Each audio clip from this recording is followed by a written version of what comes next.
दोस्तों, वैज्ञानिकों को अंतरिक्ष में एक रहस्यमयी जगह मिला जो कि पूरी तरह से हीरे से बना है। यह जगह एक प्लैनेट है जो कि पूरी तरह से डायमंड से बना हुआ है।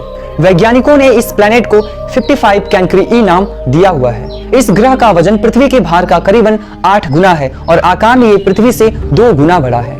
दोस्तों, शोधकर्ताओं के अनुसार करोड़ों साल पहले हमारे पृथ्वी पर 10 किलोमीटर लंबा एस्टेरॉयड गिरा। शोधकर्ताओं ने इस एस्टेरॉयड का नाम चिक्सलूब क्रेटर रखा। इस एस्टेरॉयड के गिरने से करीबन हजारों परमाणु बमों की जैसे ऊर्जाओं का शक्ति मिला। इस घटना ने पृथ्वी से करीबन 3/4 पेड़ पौधों और पशुओं को तथा डायनासोर सहित इतने सारे जानवरों को अपने चपेटे में लेकर के इनके वंश को हटा दिया। इस घटना के बाद ही मानव की उत्पत्ति का रहस्य मिलता है। अब बढ़ती हुई दुनिया के तौर पर हम देख सकते हैं कि चांद अब आकाश में ही नहीं बल्कि धरती पर भी देखने को मिलेगा। जी हाँ, बिल्कुल, दुबई एक चांद के आकार का रिजॉर्ट बना रहा है। इस चांद जैसे रिजॉर्ट में आपको 7 स्टार जैसे होटल्स की फैकल्टीज मिलेंगी।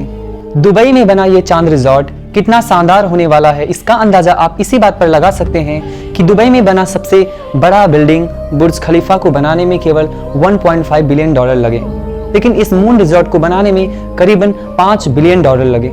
अब बढ़ती हुई दुनिया के तौर पर हम देख सकते हैं कि चांद अब आकाश में ही नहीं बल्कि धरती पर भी देखने को मिलेगा। जी हाँ, बिल्कुल, दुबई एक चांद के आकार का रिजॉर्ट बना रहा है। इस चांद जैसे रिजॉर्ट में आपको 7 स्टार जैसे होटल्स की फैकल्टीज मिलेंगी।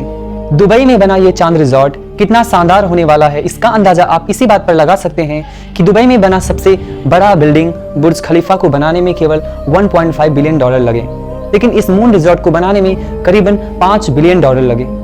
दोस्तों, शोधकर्ताओं के अनुसार करोड़ों साल पहले हमारे पृथ्वी पर 10 किलोमीटर लंबा एस्टेरॉयड गिरा। शोधकर्ताओं ने इस एस्टेरॉयड का नाम चिक्सलूब क्रेटर रखा।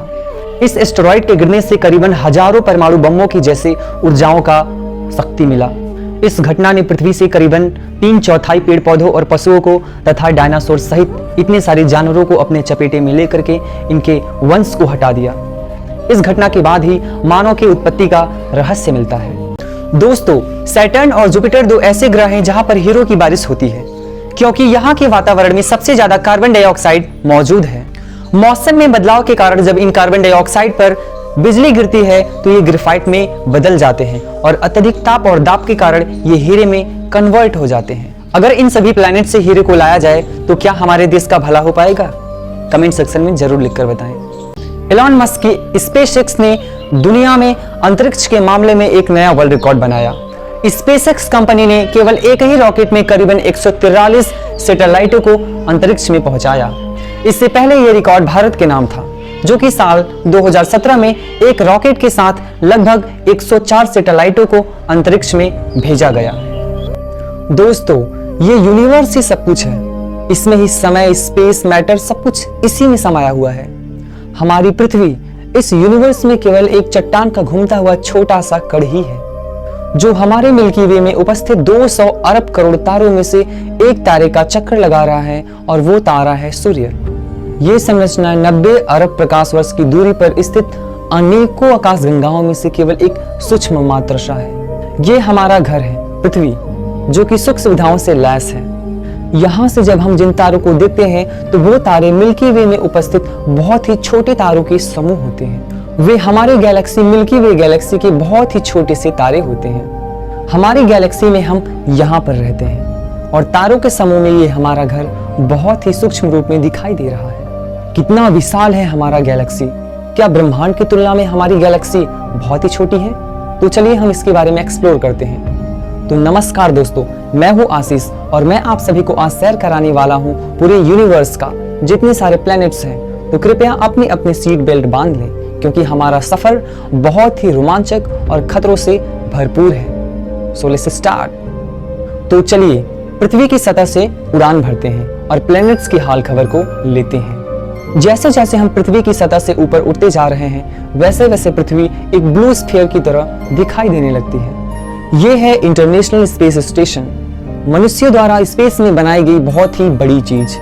ये 27,580 किलोमीटर घंटे की रफ्तार से पृथ्वी के चक्कर लगा रहा है और लगभग 24 घंटे में 16 बार पृथ्वी का चक्कर लगाता है। ये स्टेशन पृथ्वी की सतह से लगभग 400 किलोमीटर की ऊंचाई पर स्थित है। जैसे ही हम इससे थोड़ा सा ऊपर जाते हैं तो इंसानों द्वारा बनाए गए सैटेलाइट्स दिखाई पड़ते हैं। सैटेलाइट्स का तो अंतरिक्ष में जाल सा बिछा हुआ है। चलिए और आगे चलते हैं। तो हम पहुंच चुके हैं चांद के पास। हमसे पहले यहाँ पर 12 एस्ट्रोनॉट्स आ चुके हैं और उनमें से सबसे पहले व्यक्ति थे नील आर्मस्ट्रॉन्ग, और उनके पैर के निशान आज भी चंद्रमा पर दिखाई देते हैं। क्योंकि चंद्रमा पर वायुमंडल नहीं है तो इसी कारण उनके पैरों के निशान सदियों तक वैसे ही बने के बने रहेंगे। हम अभी लगभग अपने घर से 4 लाख किलोमीटर की दूरी पर आ चुके हैं और हमारा ग्रह यहाँ से कुछ ऐसा दिखाई देता है। ऐसा लग रहा है कि अंतरिक्ष में किसी ने ब्लू मार्बल रखा हुआ है। तो चलिए थोड़ा सा और आगे चलते हैं। ये है हमारे सौरमंडल का सबसे चमकीला ग्रह वेनस। इसे पृथ्वी की छोटी बहन कहते हैं क्योंकि ये भी पृथ्वी की ही तरह एक रॉकी प्लैनेट है। इसकी ग्रेविटी पृथ्वी के समान ही है, लेकिन ये ग्रह बिल्कुल नर्क की तरह है क्योंकि यहाँ पर होती है बारिश। पानी की बारिश नहीं बल्कि एसिड्स की बारिश। यहाँ के बादल सल्फ्यूरिक अम्लों से बने हुए हैं जो कि बहुत ही खतरनाक है। हमारे पूरे सोलर सिस्टम में वेनस ही एक ऐसा ग्रह है जहां पर ग्रीन हाउस इफेक्ट बहुत ही अधिक देखने को मिलते हैं। सूर्य की गर्मी इस पर आती तो है लेकिन जा नहीं पाती, जिसकी वजह से उष्मा ट्रैप होकर इसी में रह जाती है और इसके टेम्परेचर को पूरी तरह से बढ़ा देती है। यही कारण है कि शुक्र ग्रह सबसे गर्म ग्रह है। हमारे सोलर सिस्टम का सबसे गर्म ग्रह शुक्र ग्रह है और यहाँ का टेम्परेचर करीबन 465 डिग्री सेंटीग्रेड तक चला जाता है। तो अपने सफर को आगे बढ़ाते हैं। ये है सूर्य के सबसे नजदीक ग्रह मरकरी। इस ग्रह की दिन और रात के टेम्परेचर में बहुत ही अधिक अंतर देखने को मिलता है। दिन में यहाँ का तापमान करीबन 400 डिग्री सेंटीग्रेड तक पहुंच जाता है, लेकिन रात में वहीं करीबन -170 डिग्री सेंटीग्रेड तक इसका तापमान पहुंच जाता है। तो आप देख सकते हैं कि कितना अंतर है यहाँ के तापमान में। चलिए आगे बढ़ते हैं। ये है हमारा जीवन दाता, हमारा ईश्वर, जिसकी वजह से हम पृथ्वी पर जीवन को जी रहे हैं। पृथ्वी से करीबन 150 मिलियन किलोमीटर दूर उपस्थित ये तारा इतना बड़ा है कि इसमें लाखों पृथ्वियां समा जाएं। सूर्य इतना भारी है कि इसकी ग्रेविटी पूरे सोलर सिस्टम को प्रभावित कर रही है। तो चलिए हम अपने सफर को थोड़ा सा आगे बढ़ाते हैं। तो अब हम पहुंच चुके हैं पृथ्वी के सबसे नजदीक ग्रह मार्स पे, बोले तो मंगल ग्रह। इसकी सतह लाल है जिसके कारण इसे लाल ग्रह के नाम से भी जाना जाता है। वैज्ञानिक मंगल ग्रह के बारे में जानने के लिए बहुत ही उत्सुक रहते हैं। वे मानते हैं कि मंगल ग्रह हमारा ही पास्ट है। वहां पर जीवन का अस्तित्व था, वहां पर लोग रहते थे, निवास करते थे, वहां पर नदियां थी, वहां पर बहुत ही बड़े बड़े समुद्र थे। इसका खुद का एक एटमॉस्फेयर था, लेकिन आज ये ग्रह वीरान और बंजर पड़ा हुआ है और पृथ्वी के वैज्ञानिक यहाँ पर भविष्य में बस्तियां बसाने को सोच रहे हैं। अगर हम मंगल ग्रह पर आ ही गए हैं तो इसे कैसे मिस कर सकते हैं। ये है ओलंपस मोन्स, सबसे प्राचीन और सबसे बड़ी ज्वालामुखी। ज्वालामुखी से निर्मित ये पहाड़ पृथ्वी पर उपस्थित सबसे ऊंचे चोटी माउंट एवरेस्ट से करीबन 3 गुना ऊंचा है। मंगल की धरती से हमारा पृथ्वी कुछ ऐसे दिखाई पड़ती है। अब आगे की यात्रा बहुत ही डरावनी होने वाली है क्योंकि अब हम पहुंचने वाले हैं एस्टेरॉयड बेल्ट में, जो कि मंगल और बृहस्पति ग्रह के बीच में स्थित है। ये चट्टानें इतनी बड़ी बड़ी हैं कि इनको मिलाने पर एक बहुत ही बड़ी ग्रह का निर्माण किया जा सकता है। ये एक प्लेनेट बन सकता था, लेकिन एक बहुत ही बड़ी शक्ति ने इसे प्लेनेट बनने नहीं दिया और वो बड़ी शक्ति थी जुपिटर।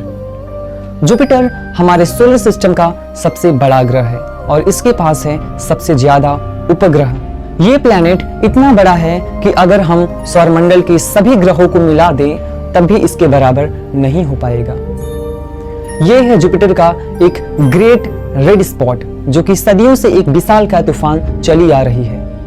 ये तूफान इतना बड़ा है कि इसमें करीबन 3 पृथ्वियां समा जाएं। जुपिटर एक गैसीय प्लेनेट है, इसकी सतह पृथ्वी जैसी नहीं है।